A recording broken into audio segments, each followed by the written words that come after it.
Bismillah. Ad-dalilun naqliyu ala sifatil baqa'i lillahi. Dalil naqli atas sifat baqa bagi Allah. Fa amma ad-dalilu, maka adapun dalil ala dzalika atas demikian itu al-baqa minal Qur'ani dari Al-Qur'an.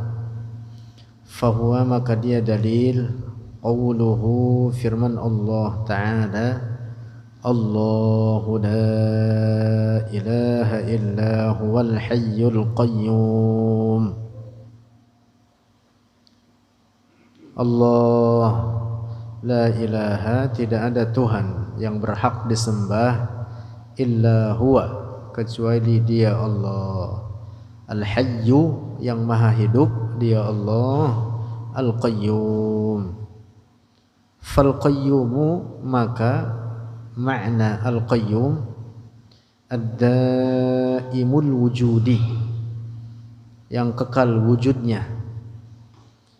Alladhi yamtani'u alaihi, yang tercegah atasnya Allah, at-taghayyuru, oleh perubahan, wazzawalu, dan penghabisan.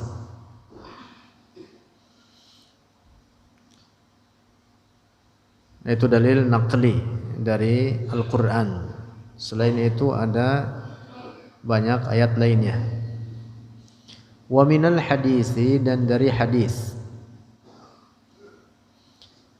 dalil naqli atas sifat al-baqa bagi Allah dari hadis, ma rawa, apa yang telah meriwayatkan At-Tirmidzi, oleh Imam At-Tirmidzi, fi jami'ihi, dalam kitab jami'nya, wa Ibn Hibban, dan oleh Ibn Hibban, fi sahihihi, dalam kitab sahihnya, an Abi Hurairah, dari Abi Hurairah radhiyallahu anhu, qala, berkata ia Abu Hurairah, qala Rasulullah, telah bersabda Rasulullah sallallahu alaihi wasallam, inna lillahi, sesungguhnya lillahi bagi Allah, tis'atan wa tis'ina asman, 99 nama, mi'atan 100, illa wahidan, kecuali satu, yaitu 99, ila an qala,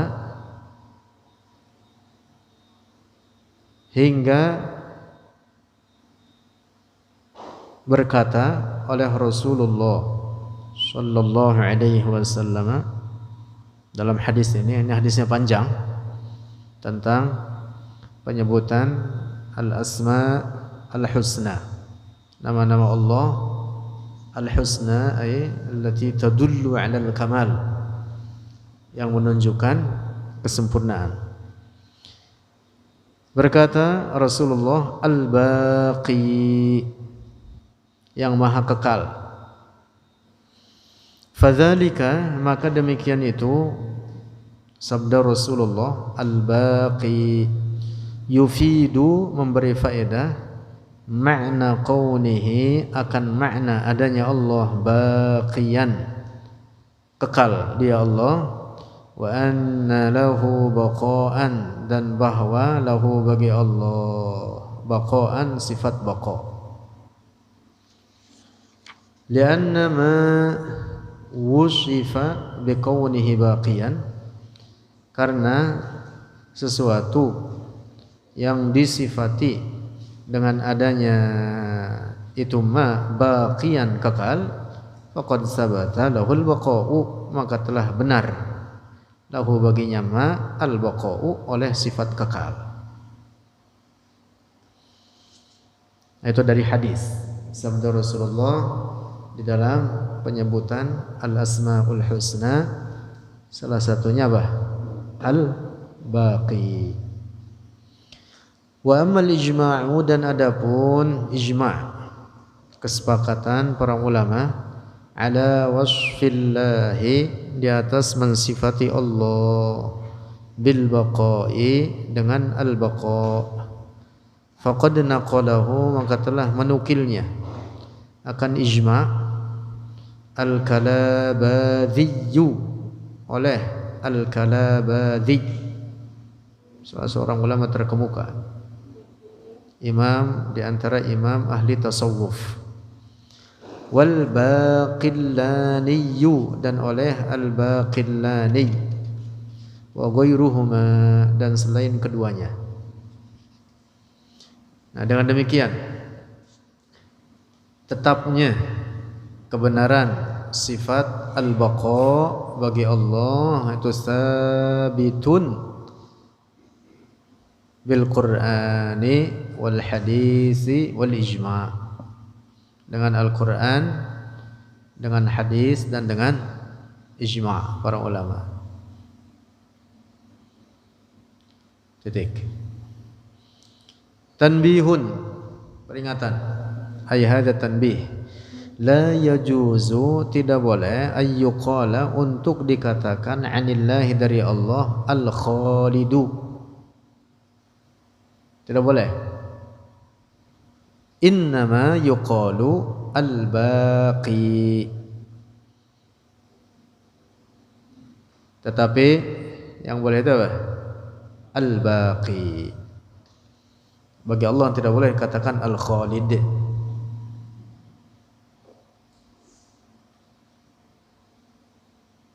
Menyebut atau menamakan orang dengan Abdul Khalid tidak boleh, karena Al-Khalid tidak disandarkan bagi Allah. Kalau Al-Baqi boleh, Abdul Baqi, bagus. Tapi kalau Al-Khalid, Abdul Khalid tidak boleh. Tapi menamakan orang dengan Khalid saja boleh. Boleh. Sahabat Nabi Khalid ibnul Walid. Nah, jadi Allah tidak boleh disebut dengan Al-Khalid. Lanjut, bait 24. Wa annahu lima yanalul adamu mukhalifun burhanu hadzal qidamu. Wa annahu, dan bahwa dia Allah, lima yanalul adamu, karena tidak mendapati oleh ketiadaan,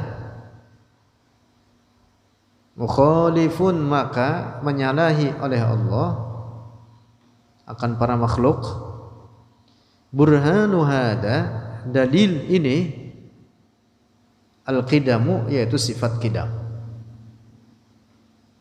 Al-qidam yaitu sifat qidam. Burhanu hada, dalil ini, mukhalif, dalil ini sifat mukhalafah lil hawadits, al-qidamu, yaitu pada dalil sifat al-qidam.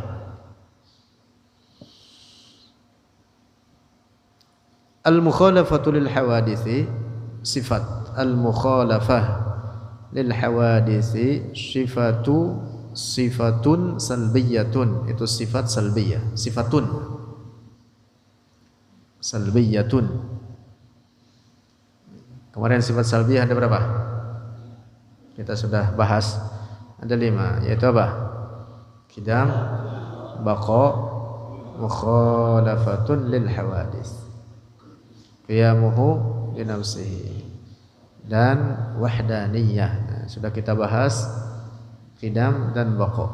Sekarang mukhalafatun lil hawadits. Wasifatus salisatu, dan sifat yang ketiga, minas sifatis salbiyati, dari sifat-sifat salbiyah, al-wajibati, yang wajib, itu sifat as-salbiyah lillahi ta'ala, bagi Allah ta'ala, hiya, dialah sifat salbiyah, al-mukhalafatuhu lil haditsati, menyalahi oleh Allah atau bersalahan oleh Allah bagi segala yang baharu. Artinya annahu, bahwa dia Allah subhanahu laisa musyabihan, tidak menyerupai, likulli ma hadisin, bagi setiap sesuatu, artinya yang baharu, yanalu, yang menerima, yaqumu bihi, artinya yang tetap, bihi dengannya ma atau dengan hadis, al-adamu, oleh ketiadaan.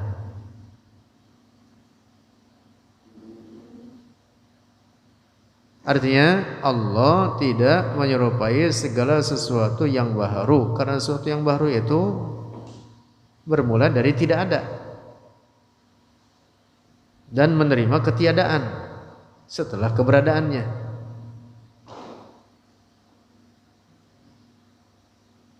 Itu artinya apa? Baharu.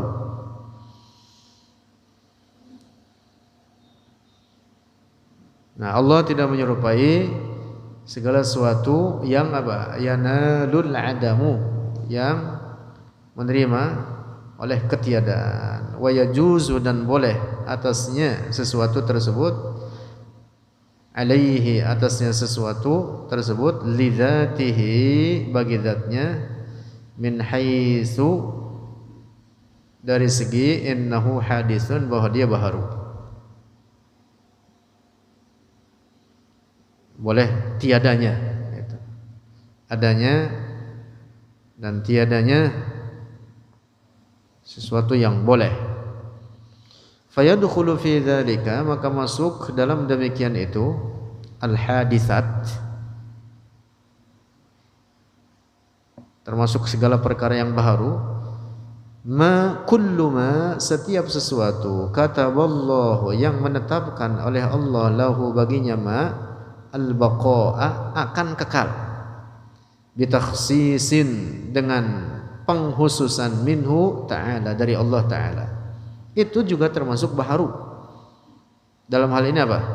Kal jannati wan nari, seperti surga dan neraka, wa ahlaihima, dan penduduk keduanya. Itu juga baharu, walaupun kekal. Nah, kemarin sudah kita bahas bahwa kekalnya surga dan neraka berbeda dengan kekalnya Allah. Kekalnya surga dan neraka adalah karena dikekalkan oleh Allah. Adapun kekalnya Allah, tidak ada yang mengekalkan baginya.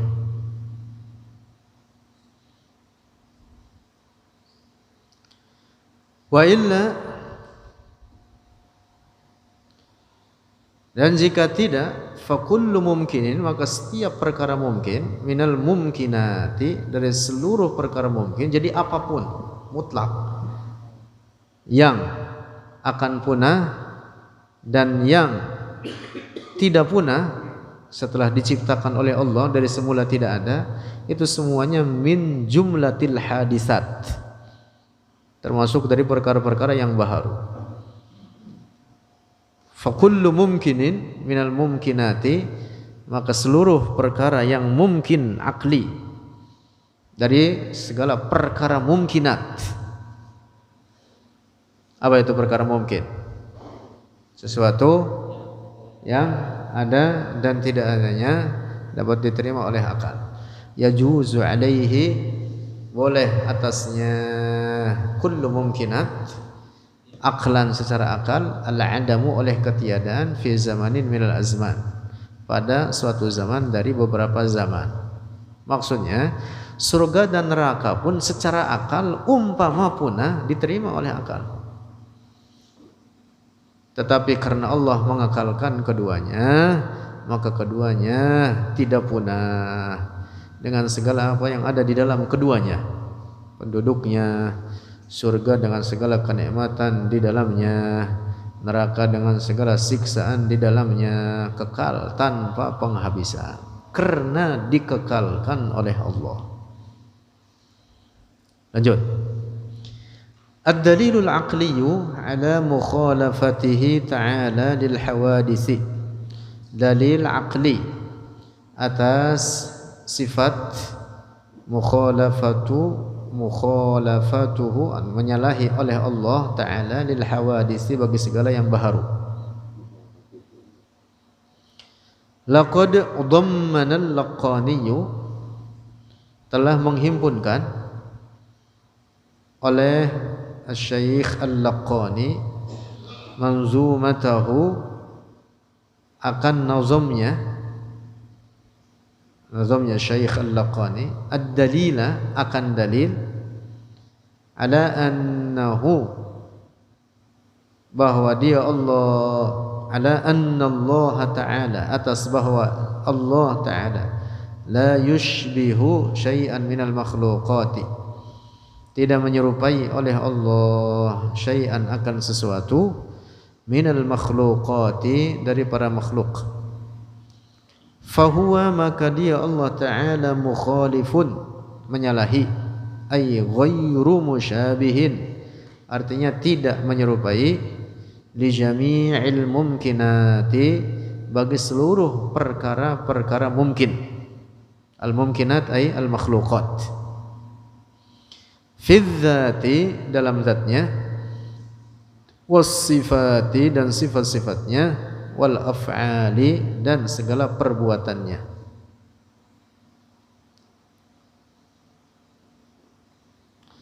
Wa innama wajaba lahu dan sesungguhnya adalah wajib secara akal, secara aklan wa syara'an lahu bagi Allah ma dzukira apa yang telah disebutkan yaitu bahwa Allah tidak menyerupai segala apapun dari ciptaannya bidalili dengan dalil annal hawadisa bahwa segala yang baharu imma a'yanun wa imma a'radun ada kalanya benda-benda dan ada kalanya sifat-sifat benda. Wala syai'a dan tidak ada suatu apapun min dzalika dari demikian itu apa? A'yanun dan a'radun wajibul wujudi yang wajibul wujud. A'yan, semua a'yan dan semua a'rad itu perkara mungkinat. Tidak ada satupun dari perkara mungkinat itu yang wajibul wujud. Wajibul wujud itu apa? Yang mutlak wujudnya wajib tidak didatangi oleh ketiadaan. Disebutlah wajibul wujud dan itu hanya bagi Allah. Nah maka seluruh sesuatu yang baharu yaitu daripada a'yan dan a'rad segala benda dengan segala sifat-sifat benda itu tidak ada suatu apapun dari itu semua yang wajibul wujud. Paham ya? Balil qidamu bahkan al-qidam tiada bermula alaiha atas itu a'yan dan a'rad mustahilun itu mustahil. Wa burhanu ulang lagi. Wa burhanu ay dalilu hadzal wasfi artinya dalil ini sifat yakni al mukhalafata lil hawadis maksudnya sifat mukhalafah lil hawadis al wajib yang wajib itu sifat lillahi azza wa jalla huwa dialah itu dalil annahu sabatal qidamu lillahi bahwasanya telah benar adanya sifat qidam bagi Allah. Begini, kemarin sudah kita bahas makna qidam. Al-qidam itu apa? Tiada bermula, la bidayata liwujudih. Al-qidam sama dengan al-azaliyah, tiada bermula. Nah sifat qidam ini dalil aklinya bagi Allah sama dengan dalil akli pada sifat al-baqa. Allah wajib bersifat baqa. Apa dalil aklinya? Sama dengan dalil sifat qidam. Allah kekal. Yang kekal itu berarti tidak boleh tidak ada. Paham tidak ini? Nah, al-qidam tiada bermula. Al-qidam tiada bermula. Al-baqa kekal. Kekal itu artinya apa? Tanpa penghabisan itu artinya berarti Allah tidak boleh tidak ada. Nah, maka dalil aklinya pada sifat al-baqa sama dengan sifat al-qidam. Nah, lalu yang ketiga, sifat yang ketiga yaitu sifat al-mukhalafatu lil hawadis. Dalil aklinya juga sama dengan dalil al-qidam. Burhanu hadzal qidamu wa annahu lima yanalul adamu mukhalifun burhanu hadzal qidamu. Ini kata Syekh Ibrahim Al-Laqani, maksudnya dalil akli pada sifat al-mukhalafatul hawadis sama dengan sifat al-qidam. Apa mukhalafatul hawadis? Mukhalafatul hawadis artinya tidak menyerupai segala apapun dari segala yang baharu. Nah, Allah memiliki sifat qidam, tidak ada apapun yang qidam. Tidak ada apapun yang memiliki sifat al-qidam. Hanya Allah yang memiliki sifat al-qidam. Nah, maka dalil mukhalafatul hawadis adalah dalilul qidam. Paham tidak? Dalilul qidam. Mengapa? Ya karena Allah ada tanpa permulaan. Kalau begitu berarti Allah tidak menyerupai segala apapun dari ciptaan. Ini yang dimaksud kata Syekh Ibrahim Al-Laqani, wa annahu lima yanalul adamu mukhalifun burhanu hadza al-qidam. Dalil sifat mukhalafatul hawadis ini adalah dalil qidamnya Allah. Lanjut. Fayu'lamu, maka diketahui min subutil qidami, dari tetapnya sifat qidam lahu bagi Allah subhanahu, wujubu wasfihi, wajib bersifatnya Allah bi mukhalafatil hawadisi, dengan menyalahi segala yang baharu. Wa bayanu dzalika, dan penjelasan demikian itu, anna kullama sabata lahul qidamu istahala.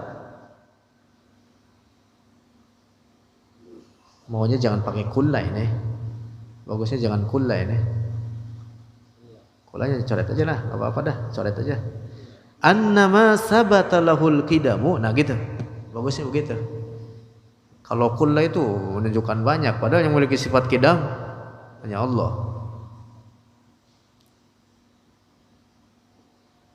Saya laporan nanti dah. Harus dilaporin juga ini. Wa bayanu dzalika, dan penjelasan itu, anna ma sabata lahul qidamu. Nah gitu.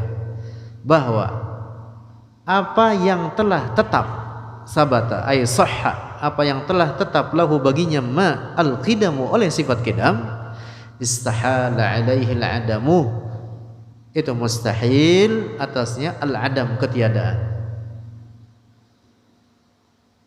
Wala syai'a, dan tidak ada suatu apapun fil hadisati, pada perkara-perkara yang baru, yastahilu alaihi al-adamu li dzatihi, yang mustahil atasnya ketiadaan dengan zatnya. Maksudnya bahwa yang memiliki sifat qidam itu siapa? Hanya Allah saja. Nah, dengan demikian maka Allah secara akal berbeda dengan segala yang baharu. Begitu. Berbeda dengan segala yang baharu. Karena apa? Karena segala yang baharu itu semuanya apa? Tidak mustahil atasnya untuk tidak ada. Segala yang baharu itu tidak mustahil baginya untuk tidak ada dengan zatnya. Tidak mustahil baginya untuk punah. Tidak mustahil secara akal. Termasuk itu tadi surga dan neraka tidak mustahil umpama punah. Karena apa? Dia memiliki permulaan, dan segala yang memiliki permulaan diterima oleh akal umpama dia memiliki penghabisan. Hanya karena Allah mengekalkan keduanya, maka keduanya tidak punah. Nah begitu. Fasabata, maka benarlah, lanjut. Fasabata an la syai'a minal hadisati qadimun, bahwa tidak ada suatu apapun dari segala para makhluk yang baru ini yang qadim, tidak ada. Hanya Allah yang qadim.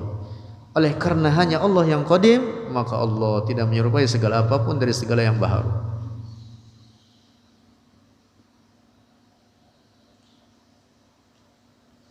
Nah, dengan demikian menjadi jelas atau bertambah jelas bedanya kekalnya Allah dengan kekalnya surga dan neraka. Surga dan neraka itu tidak qadim, dia memiliki permulaan. Adapun Allah qadim. Paham tidak nih? Walaupun surga neraka ini kekal bersifat baqa, tapi dia tidak qadim. Adapun Allah wujudnya qadim dan memiliki sifat baqa. Maka baqanya Allah dengan baqanya surga neraka jelas berbeda. Karena baqanya karena surga dan neraka itu min jumlatil hadisat. Jadi walaupun dia baqa, baqanya bukan lidzatihi, tapi karena dibaqakan oleh Allah. Paham tidak deh? Lanjut, bait 25. Qiyamuhu bin nafsi wahdaniyah munazzahan awsafuhu saniyah am diddin aw shibhin syarikin mutlaqa wa walidin kadzal walad wal asdiqa. Qiyamuhu bin nafsi, tidak membutuhkan dia Allah akan yang lain. Nah, ini makna qiyamuhu bin nafsihi. Itu makna yang lebih mantap begitu itu. Tidak membutuhkan kepada yang lain.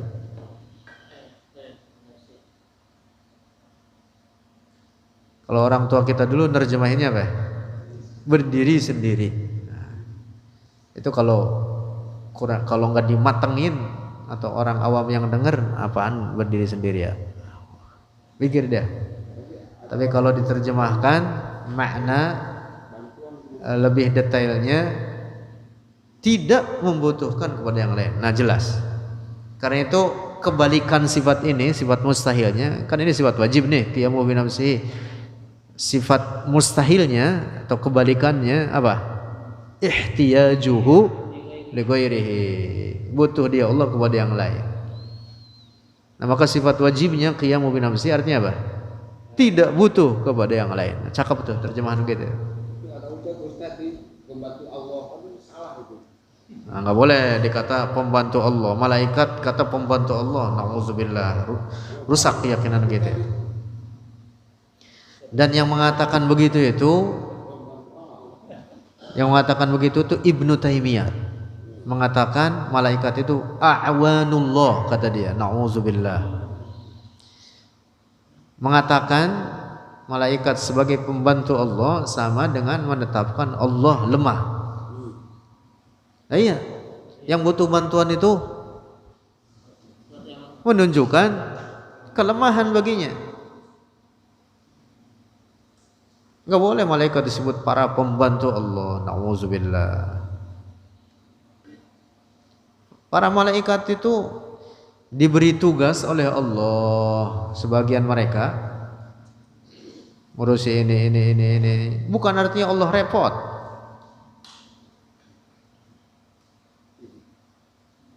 Tugas dari Allah bagi mereka. Tugas dari Allah bagi mereka. Hikmahnya apa ya? Untuk meninggikan derajat mereka. Bukti bahwa mereka adalah la ya'sunallaha ma amaruhum. Tidak berbuat maksiat terhadap Allah.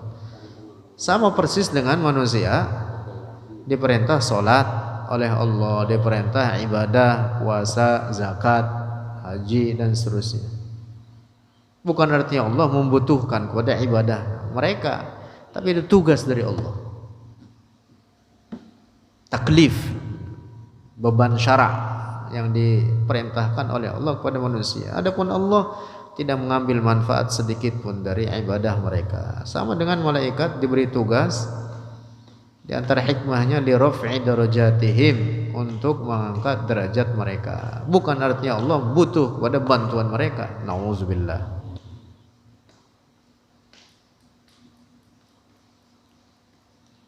Lanjut.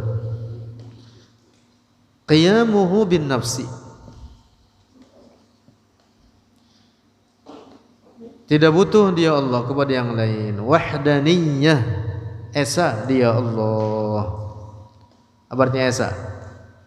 Tidak ada sekutu baginya. Munazzahan awsafuhu saniyah.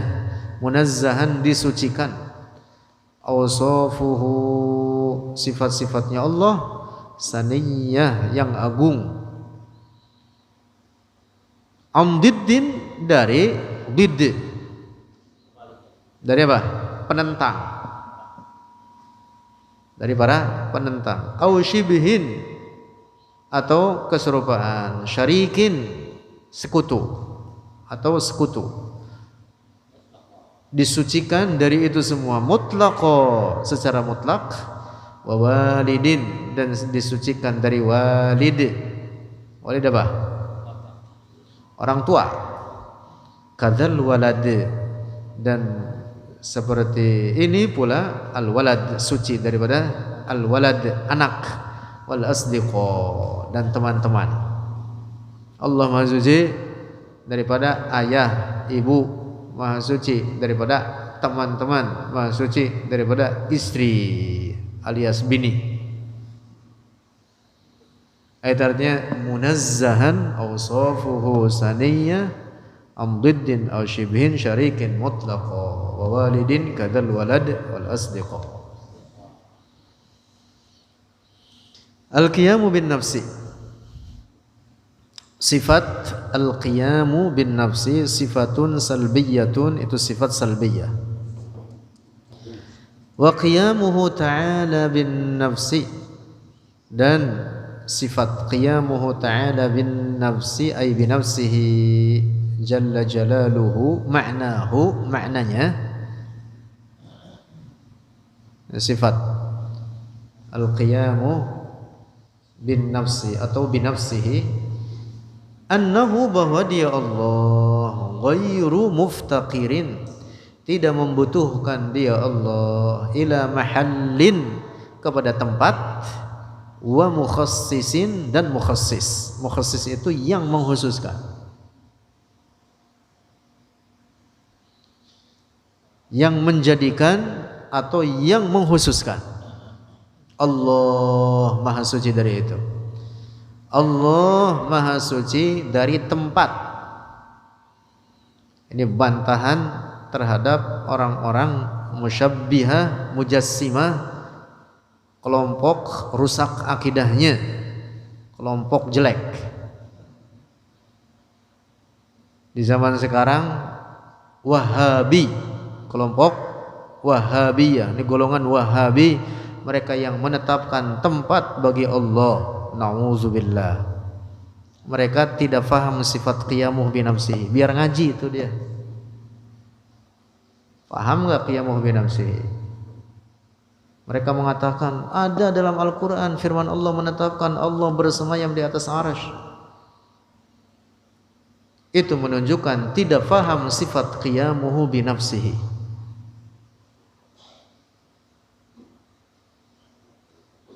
Sodorin ke mereka, ada juga dalam Al-Quran menetapkan secara zahir Allah ada di bumi, Allah bersama setiap orang. Wa huwa ma'akum aynama kuntum. Nah, kalau setiap ayat itu harus diambil dalam makna zahirnya, maka semua ayat tersebut bertentangan satu dengan yang lainnya. Orang yang mengambil makna zahir, ini orang tidak faham makna qiyamuhu bi nafsihi. Termasuk mereka yang mengatakan Allah punya anggota-anggota badan. Persis orang-orang Wahabi jelek di zaman sekarang ini akidahnya seperti itu. Nauzubillah. Wah, keras ini. Masuk YouTube.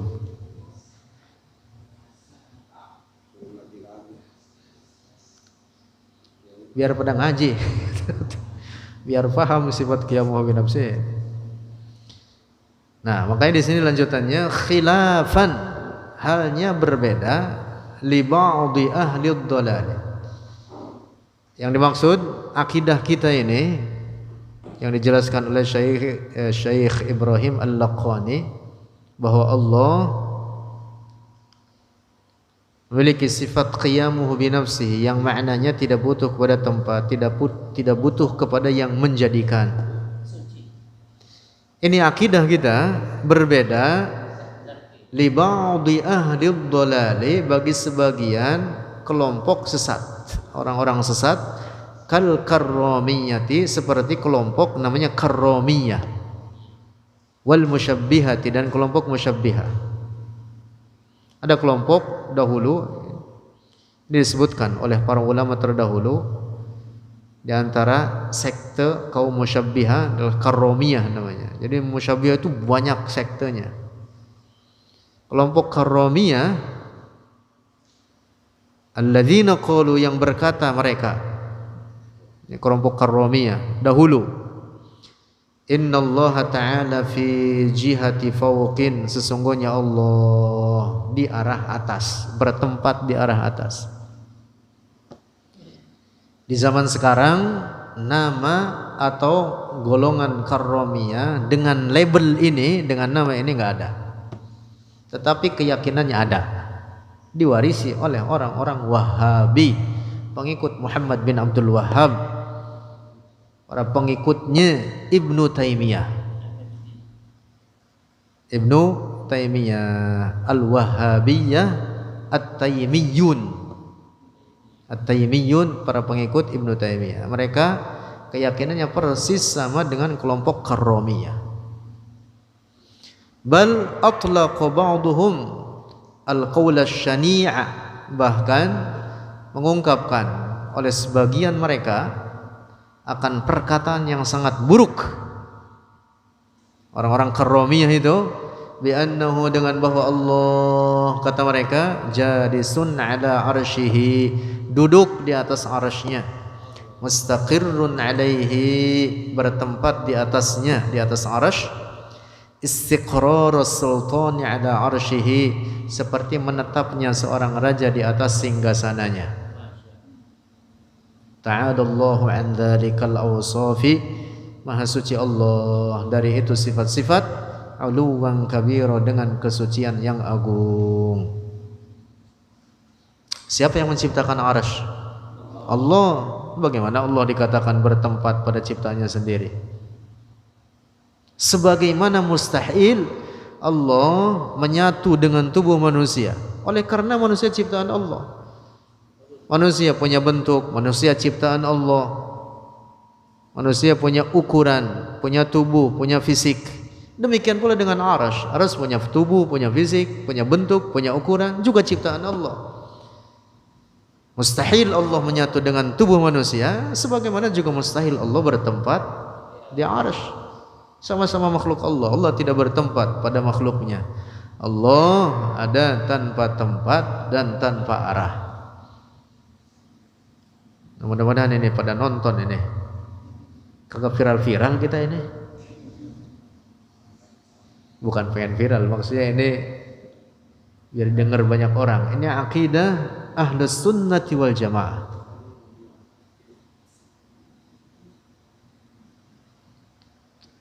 Ada petugasnya untuk memviralkan. Bukan untuk supaya dikenal, sama sekali bukan, tapi untuk memahamkan kepada orang-orang bahwa akidah Rasulullah, akidah Ahlus Sunnati wal Jamaah, Allah ada tanpa tempat dan tanpa arah. Tidak boleh dikatakan bertempat di atas arsy. Wallahu a'lam bishawab.